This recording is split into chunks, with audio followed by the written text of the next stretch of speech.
at Sinai, when Israel stood at the base of the mountain and received the Torah, what they received was written instruction. It's written down for us. Written instruction is both good and bad. It's good in that it doesn't change. It's bad in that it doesn't change. And the bad part of not changing is we change. So language changes, understanding changes, society changes, but the word doesn't change. So the fact that it doesn't change is a good thing because men can't change it.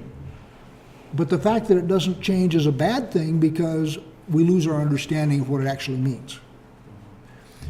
Same day, 1,500 years later, give or take, we had Pentecost. And what we got at Pentecost is the Holy Spirit. And my belief is that the Holy Spirit is a person who is able to tell you what the word means. He can explain things to you in ways that the current society can understand. So in that sense, being a living being, he can change, adjust, not that he changes what's eternal, but he explains it to us in ways that we can understand from our cultural perspective, which we don't often understand from the written word. The Spirit and the Word, written word, are the same. The Holy Spirit will not tell you to do anything that's contrary to the written word or is not holy. But what he'll do is he'll explain it to you in terms that you can understand.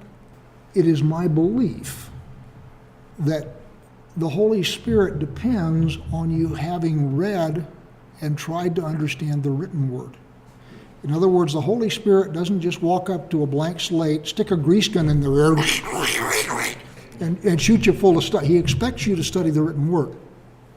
And then what will happen is, as you study the written word, the Spirit will come along and make it alive to you so you understand what it actually means and how to operate it in the context of today.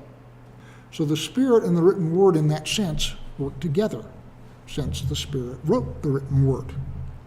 Following the Spirit is sort of a combination of you listen to him as you're studying the word, and he will make that word alive to you.